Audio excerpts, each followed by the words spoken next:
Welcome to Wilder Wolves Hall of Fame Mode Fandom. My name is Wilder Adams, and we have a new latest episode of Wolves Fandom Friday.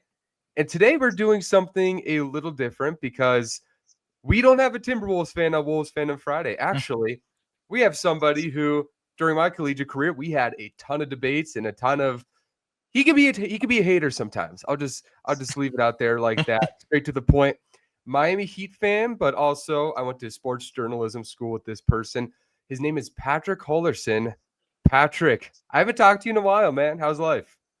It's been good. I appreciate it, Wilder, and it's Howard. That was it. But no, it's been good. I've been happy. Just trying to navigate the sports journalism world. But I have seen Timberwolves a bit. They've been off to a solid start.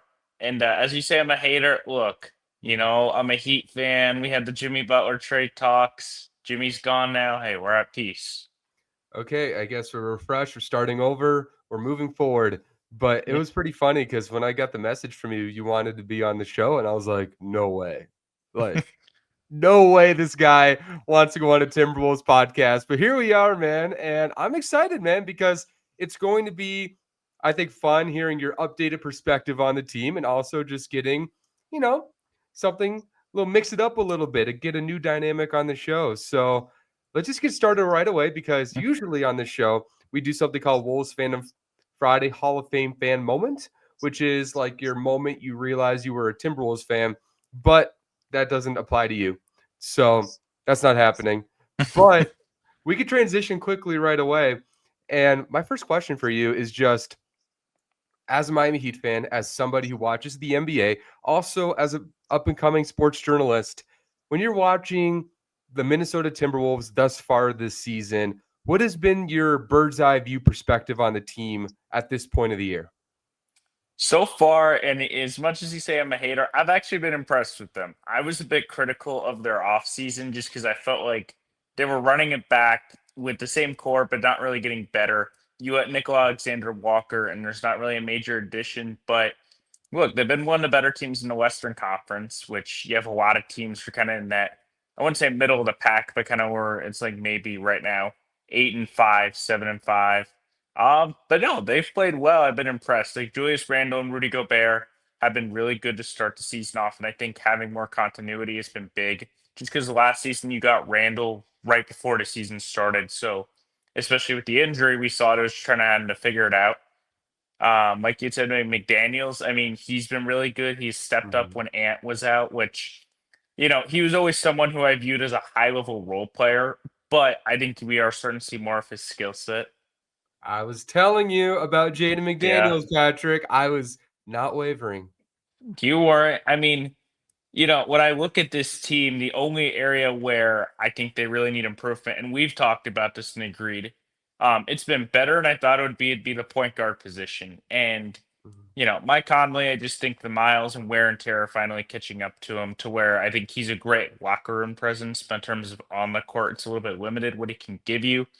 And Dante DiVincenzo, I think, has been solid. But when you look at his shooting numbers, overall percentage, assists, even in a starting role, it kind of mirrors last season where he's been good. But in terms of elevating this team to the next level, I don't know if he's capable of doing that. And it's not a criticism of him, just more so where he is at his career and his skill set. Yeah, man, you have a lot of good stuff that we can break into first. I want to start with Jaden McDaniels, obviously, because he's my guy. He and Nas Reed. By the way, were you in the class where we had like a Nas Reed like 76 page like document of memes? Were you in that class? I was not, but knowing you, I wouldn't be surprised. Okay, we got a story now. Okay, so we did sports newsroom together at the Cronkite School of Journalism, and one of the classes I took this class twice because you just had the option to take it twice for like internship experience, but it Right. was a newsroom internship type thing.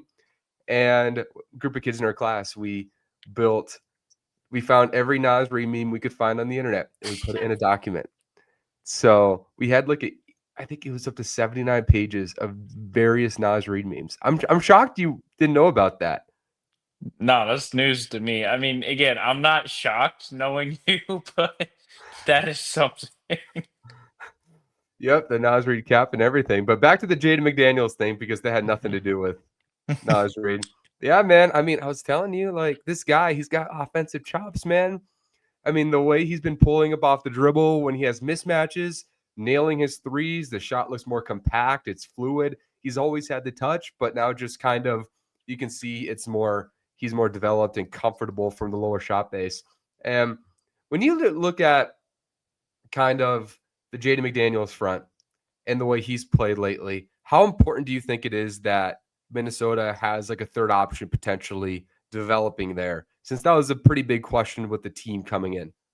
Yeah, I mean that's huge just because I felt like last year, especially in that loss to OKC in the conference finals, it felt like Anthony Edwards and Julius Randle, and then hey, we need someone else to do something.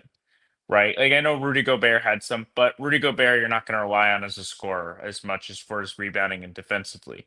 You don't have that at the point guard position right now. So someone has to do it. And if Jaden can continue scoring like that, that is huge. And I mean, not even just for short term, even long term, because we know Rudy's older, Gobert's older. You're going to need more pieces next to Ant who can step up and kind of be fixtures for that team. Because at some point, they're going to have the discussion of, do we maybe reshuffle this and get a little bit younger? Mm-hmm. Yeah, that's a big step, right? Having that piece that kind of connects two timelines with Ant and Jaden kind of in the forefront of that next window after Randall, after Gobert, and with a lot of the young players as well. And let's talk about now that we talked about Jaden, I had to get the Jaden part out of my system with you. Okay. So you mentioned also the Julius Randle and the continuity front with him. How important do you think for Julius Randle it is that he had that extra year of continuity with the way he's playing? Because first year we saw the ups and downs, and now he's looking like an all NBA player again. Do you think that the continuity is the difference between he being like an all NBA type contender possibly versus somebody who's barely fighting for an all-star spot?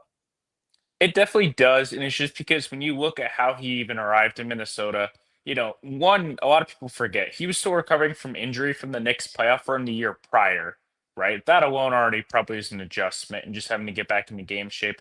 And then it's not like he arrived in Minnesota, midway through the offseason or early on. He arrived right before the season started. So having to get acclimated, I mean, both on and off the court, and just finally find his groove. It's been huge, and I think as you've seen, he's gotten more comfortable. They're putting him in better spots to shoot than I think he ever did on the Knicks. His 3-point percentage, I don't know it off the top of my head from last year, but I'm pretty sure it was higher than what his career average is Mm-hmm.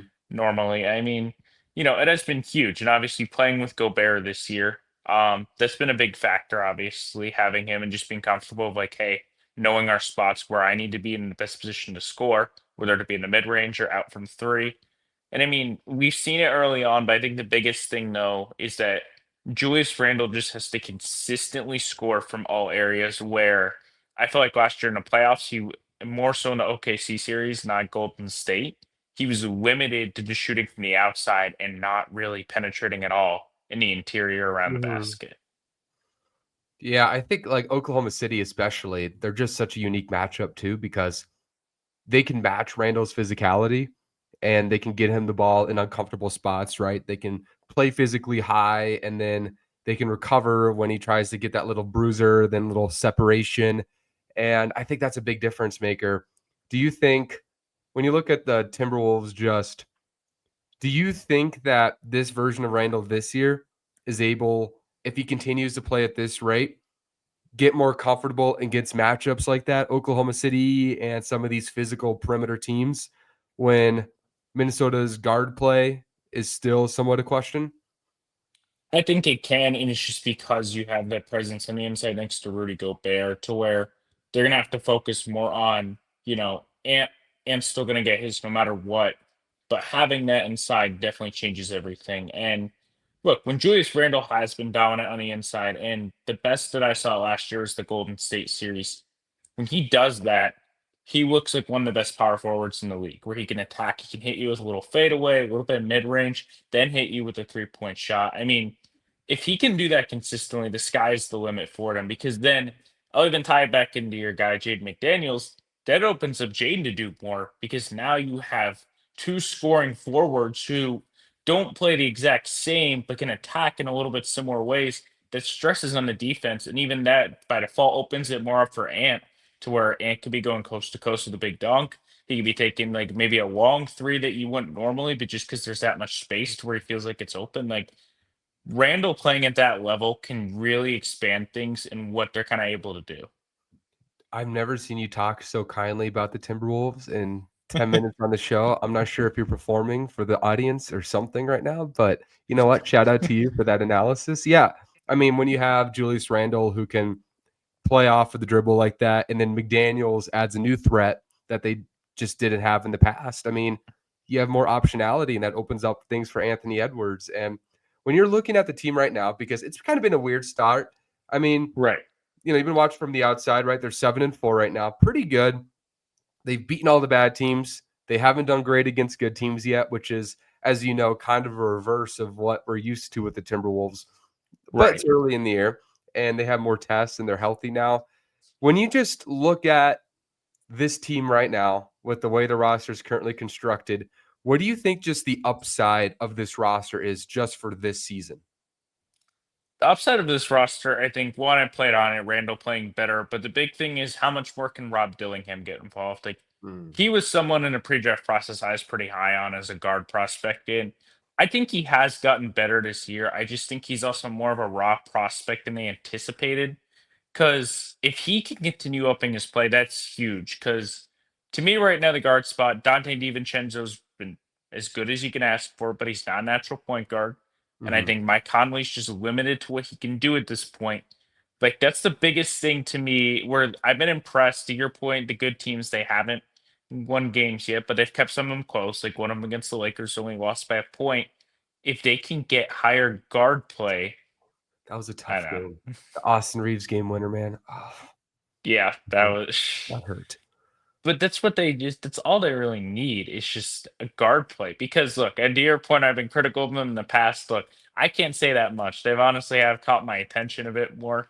And I just look at the roster, I'm like, okay, some of the questions I had answering this season were answered. And that's just the biggest thing, the guard play. And that could be whether it be Rob Dillingham stepping up or in a possibility. Do they need to explore a trade? Yeah, totally. And we will talk about your trade idea pretty soon, which is a fun introduction on your end. And I just will say with the Rob Dillingham front, that is a very common conversation in Wolves fandom right now. The what the heck did they do at point guard? And part of it, of course, Rob Dillingham, the ideal version of him, is going to solve a lot of those problems that they have with lack of high level ball handlers outside your two best players because he came into the NBA with the reputation as he's going to be a top 10 ball handler the moment he steps on an NBA court.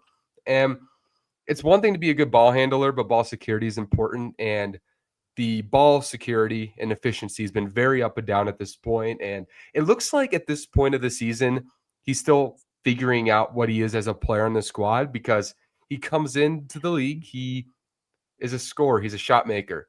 And Minnesota is asking him because he's not going to get ISO chances over Edwards and Randall to use his speed, his handle, attack the rim, and use that as playmaking gravity to get the offense moving and the pace faster. It's just a new type of player. Dillingham's talked about it, just saying he's kind of learned how to be a true point guard, which is the big difference right now. So it's going to be very interesting to see how that develops. I'm somewhat worried at this point, just the offensive confidence isn't there. When he walked on the court last year, man, when he was just playing free and just didn't really worry beside great I'm playing, his shot making was awesome. Like in January, he was a bucket, like a super efficient shooter. And then the moment everybody gets healthy and his role changes, we haven't seen quite the same recovery. Are you worried about Dillingham, or do you think that it's just kind of the maturation process for a young player on a good I'm team? not worried about him, and I'll even make a comparison to my team being the Heat. You could kind of say the same thing about a Jaime Hawkins, right? He came in being kind of being a big wing addition for them. He struggled last year, changing role. He's been off the charts this year. It's a tier three. And I think I make that comparison just because Rob Dillingham's kind of in a similar position where his role is changing, but young guys just sometimes take a little bit longer to develop. And trust me, I'm not immune to it either, where my patience being like, we used the first round draft pick on you. You said you were more pro ready coming out. And that's all great, but sometimes it just doesn't translate right away. And I think that's the problem with Rob Dillingham right now, especially with the changing role and understanding what is best for his skill set right now. It just might take a little bit longer. And, we'll even see it in spurts this year. There's going to be a point where he does get into a groove and you're being like, oh, this could be the turning point, and then it might not be. And that's okay. And I get it for this team. There's a lot of pressure, especially because after you traded up to get him to and getting a Bassis to go out, you want to win a championship. But realistically, I think it's just going to take more time for him to fully develop. Yeah, man. I mean, that's why it's good sometimes to have outside perspectives on a team, especially with outside of your own Timberwolves community, because when you're watching it every single day and it's 82 games and you're trying to win and there's pressure, everything feels like it should be going way faster than it naturally goes usually, right? I mean, we're seeing players like Denny Avdia, and they didn't become remotely a good player till their third year. And of course, now he's a star in his sixth year. And that takes Mhm. that just happens in the NBA. And Dillingham, it's not linear. He is in a very unique situation. It's not saying like he's guaranteed going to figure it out, but if he does, it's probably not going to be at age 20 because that's just not very common when you're not a blue chip prospect. And as talented as he is, he's not quite a blue chip. He's just an interesting upside swing. So, yeah, and like Hawkes is a good example. Just these players, they take years sometimes. They do. And I think at this point of the year, we just hope that his confidence and his identity as a basketball player become more firm. And it's going to be very interesting to see how he develops the rest of this year as the team keeps getting healthier. But you talked about the point guard play. And if that becomes a bigger issue this year, you're texting me about this, about a potential trade idea that could be relevant one day. So I'll give you the floor on it. Yeah. So everyone wants to focus on the John Moran aspect of it. And I get it. Trust me, as a Heat fan, I've seen the Jaw rumors too. I'm not saying I'm not intrigued. He's young, athletic, high upside. You're like, if Jaw goes to the right situation, he can get back to what he was early in his career. And trust me, the idea of pairing him with Ant and to be exciting. The move that makes more sense to me, I think, just because of what you'd have to give up, and then just because how you'd fit in the locker room. If I'm Minnesota, I go after Kyrie Irving. You see all this stuff in Dallas happening now. There's rumors they could blow it up. And I like the idea of Kyrie because Kyrie almost feels like a repeat a little bit of what people are saying, like why it would make sense to get KD. You've seen Ant talk about, I have a lot of great respect for Kyrie. I love going up against him. He's someone I watched, right? You pair Mhm. that alone, the enthusiasm that's big, and then also Kyrie's skill set is just so unique that if you add that to the Timberwolves offense, that changes everything to where we're talking about, how everyone else can get impacted, right? His dribbling, his playmaking, how he's just able to score. One, that takes a lot of pressure off of Ant. Teams can't just solely say, all right, I'm going to double team Ant in the backcourt. You'd have to think that way about Kyrie. It's a pick your poison. And then even in the front court, that puts a lot more stress on because you have that talent there. Now, with any trade, obviously there's always gonna be the financials. That's the only tricky thing because I've looked at it when I had the idea and said, like, could they make it work? Money wise, it's gonna be tough just because you'd have to give DiVincenzo and Conley, and that's not enough to pull it off. And then this would be my question for Timberwolves fans: as good as Kyrie can be, he is coming off the ACL tear. Would you be willing to give up on Rob Dillingham, knowing that Kyrie's older and has a little bit of injury history now? Yeah, I mean, I think Rob would definitely be in that trade. And do you have a trade proposal for this idea?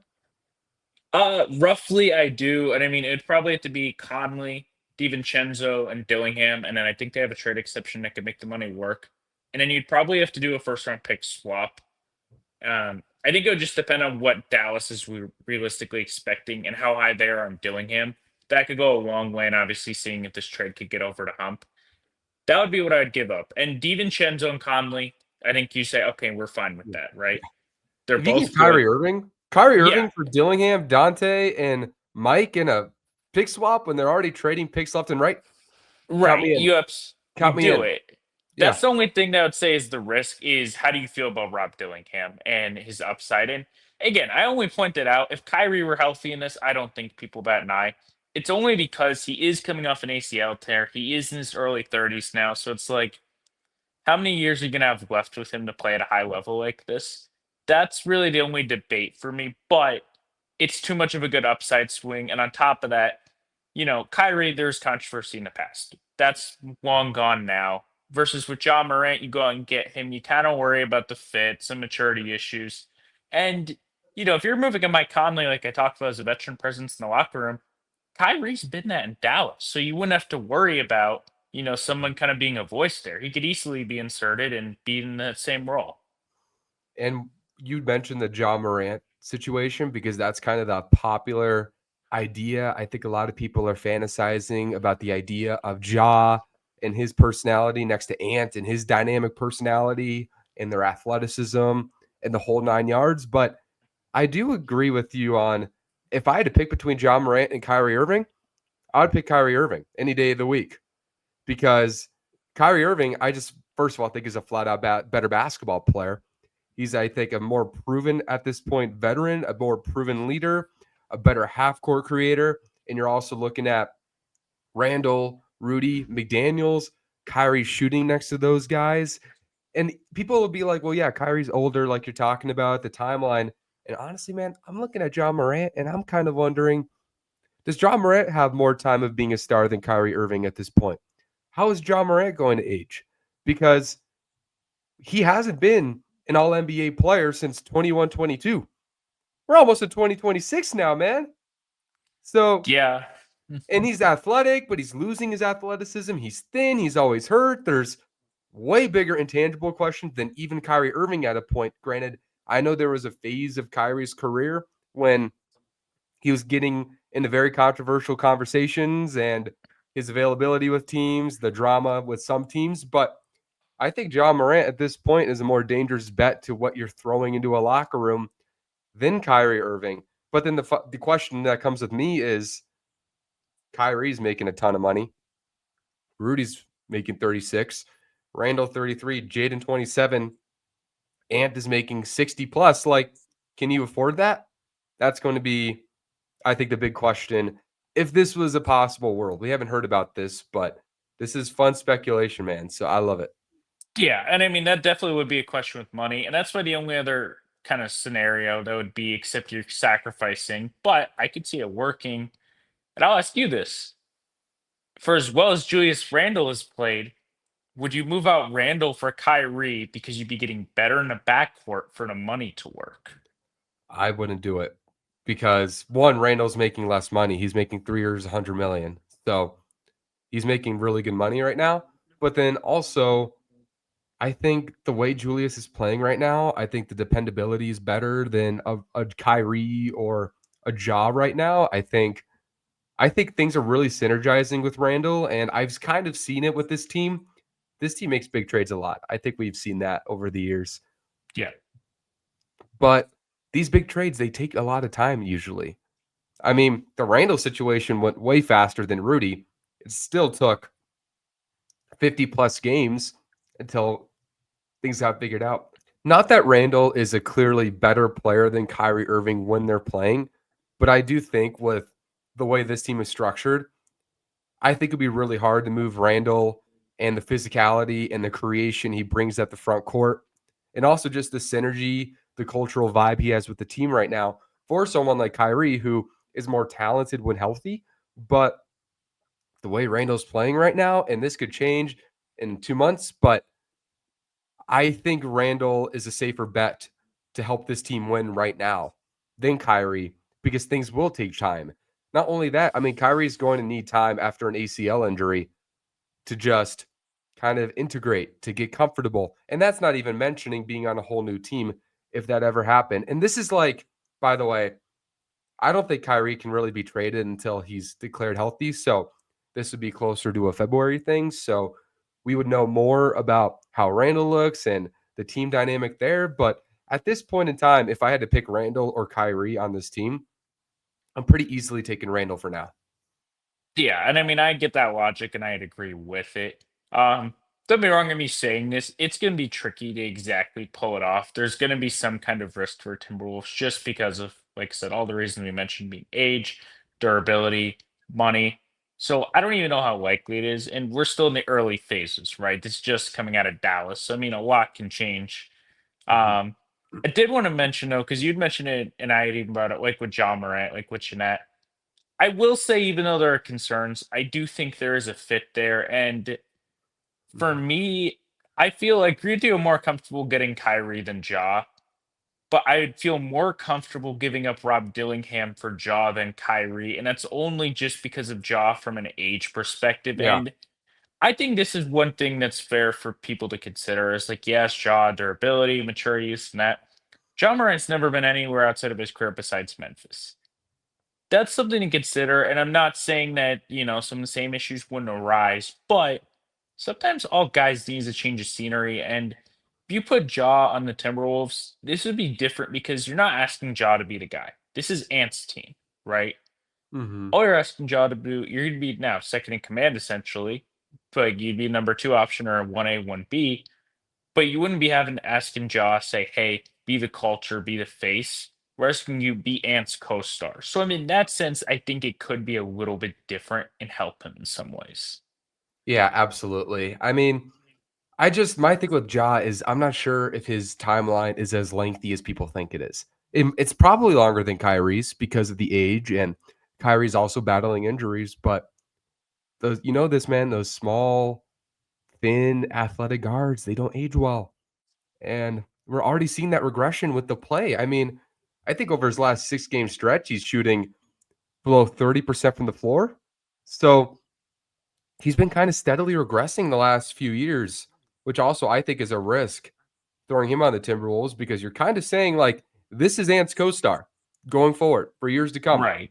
Is he dependable enough? I mean, I'm looking at his stats right now, man. I mean, 35.2% from the floor, 43% from two. That's I mean, crazy. what I would say to the past, I'll even say just 2.5-ish seasons. How much of that is coaching and issues? Because we don't even know. We saw last season there was obviously issues, but we don't know how much is really Burton turmoil building over to where Ja was getting frustrated. And I do think that plays a little bit of a role too. If Mhm. he doesn't feel as motivated, he's probably not going to try as much. Now, I'm not going to say the entire time of the past handful of years since he was all NBA, right? That would be unrealistic to say he's been that unhappy for that long and he's just going to stop playing well. But I think the past 2-ish years, I think you could make an argument saying it's like, how much of the issue with the coaching staff? I mean, because remember, this is essentially two different coaching staffs now. Because before it was Taylor Jenkins, and then now I'm blanking on their new head coach's name. I know he's um, one of the European coaches, but it's just a difference in adjusting. I mean, they even said last year they ran an entirely new offense where they hired an outside consultant to adjust. So I mean, there's a lot at play, and like I said, Jaw is a risk in some areas, but I do think he deserves a little bit of the benefit of the doubt. If I get traded into a new situation, that could potentially be better. Yeah, man. It's going to be interesting. Part of me is hoping that that next team is not Minnesota, even though I take account there's a lot of drama in Memphis. I think a lot of it he initiates, but I think it's going to be very fascinating to watch how that goes. And before we end the show, when you look at this Timberwolves team, what things are you going to look for to determine whether this team will need to make a move when we get toward the deadline? I think in number one, it's going to be how much of the weight Ant is shouldering, just because he's going to dominate and take over. But does every game feel like it's Ant playing hero ball, or are we going to lose? And number two is the guard play. And I consistently am going to go back to that. I'm not worried about the front court. I kind of nicknamed it the three big man Hydra that they have successfully run. In this case, it's Gobert, Randall, Nas Reed. They did the same thing with Cat. It's going to be how does the backcourt step up? Mike Conley, I think whatever you get out of him is whatever you get. I just think he's at that stage of his career. And with Dante, I think he's kind of hit his ceiling a little bit. You kind of know what skill set you're getting. If he could have kind of another big like career surgence like how we saw with New York, that'd be amazing. But it's really going to be on Rob Dillingham. And I mean, I'm not saying it's going to be some drastic breakout month, but if he even gets a bit better, I mean, he's been already been solid. That'll go a long way because it just gives them more options. And as to your point, as we get closer to a trade deadline, I think that's going to be the biggest question: is are they confident enough in the guard play that they can make another run? Because it is a risk. You are essentially running the same team back again. Mhm. You might feel like you need a piece to get you over the hump. Yeah, that's definitely true. I love that you capitalized on the Edwards shouldering the load part of it, because I think with the way Ant's playing right now, if he's able to continue rising as that primary playmaker in the Shea mold or just a Dwayne Wade mold, maybe you don't need a point guard like that. Like a Dante, for example, when he was awesome in New York, a big part of that was he was allowed to play shooting guard off of Brunson, and his decisions were pretty simple. And the more Anthony Edwards can shoulder that load, then that means Dante could kind of continue reverting back into New York Dante in that way. And I think we've seen that in the regular season this year. Dante's playing better than last year, I think. And that'll be a fun transition to see just how Anthony Edwards continues to rise in that remark, because that's going to make life easy for Dante, and it'll reduce questions about the point guard position, even if it's becoming, very fair to say they could add a new point guard. And one thing I'd like to add is just the defense between Randall and Nas has been terrible, like really bad. I mean, between those two, they're like 130 plus defensive rating together on the floor. So another small thing I'll look at is if those two can't improve enough defensively, getting a situational backup big who can add some size, some rim protection, and just kind of ease the burden for those two. Because Nas could play the three sometimes. So that's another thing, but that's more of a micro. Might trade a couple seconds for that thing.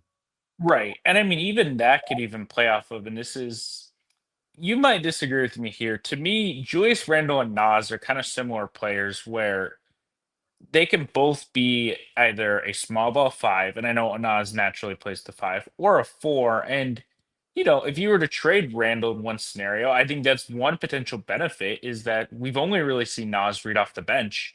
Can Nas elevate his play as a starter? That's always something I've wondered for them. And when they gave him that extension this past offseason, I'm like, my thinking was, okay, Randall's gone. You don't give him that type of contract to be a backup. Mm-hmm. And then they kept Randall. So I was kind of surprised. I'm like, at this point, I would have expected Nas to be in the starting lineup by now. Yeah, I mean, I think a lot of us had that read at first, and Nas has had an up and down start to the year, but I think there is a talent level there that can be unlocked with a higher role eventually. But with the way Randall's playing right now, man, I would just keep him right there, give him his 35 minutes, figure it out somewhere else. But it'll be fun to navigate. I think when you get those two players on the team, I think a part of it is just they're good players and they'll help whether they start or they don't. But they're also very tradable contracts, like especially Randall. Nas, I think his contract, somebody would take Nas just for like a fit type trade, like a lateral fit trade. Maybe if Minnesota said, this team needs a big, we need a guard, we can flip these two. Like these are very tradable contracts, I think, since they're not like $40 million or max deals anymore. So that's a big advantage that Minnesota has in the second apron. And Patrick, dude, this has been fun, man. I love hearing your updated Timberwolves takes, man. I was surprised today, man. I was not expecting kindness today, but you brought it today. So shout out to you. Look, man, I can't say too much when you guys have been playing well. I'm not gonna hate on the hate. And look, we're not in postseason yet. I can always change. Yeah, that's true. I'm just going to take every moment like this and just soak it in the sun. And Patrick said this one time about the Timberwolves, man. I might write it down. So, you know what? We're chilling, man. You're cool with me. Yeah. I think Wolf fans are liking you too so far. All right, I appreciate it, and thank you again for having me on. I'm always happy to give NBA takes, and I'll admit, as for other teams, including the Heat, sometimes they're unrealistic. If we're gonna say for them, I'm all in for Ja, which people can have their debate on. John Morant's a fun fit on the Heat. I think that's my favorite spot for him. But thank you, Patrick. You're the Thank you. first official clear not in Timberwolves fan on Wolves Fandom Friday. It's an experiment, but happy to have you on. And yeah, if any of you guys who are listening want to join Wolves Fandom Friday, always super happy to have you. All you have to do is email me, wilder@wilderadams.com, or you can also DM me on Instagram or X, What's on Tap NBA, and then we could talk and we'll definitely get something scheduled because this is becoming a fan-oriented community for the Timberwolves, and we want to have everybody's voices being heard in this Timberwolves fandom. The hottest takes, but also just most importantly, pure basketball talk, making sure everybody gets their takes out. So thank you all so much for listening. Thank you so much, Patrick. This is Wilder Wolves Hall of Fame Mode Fandom.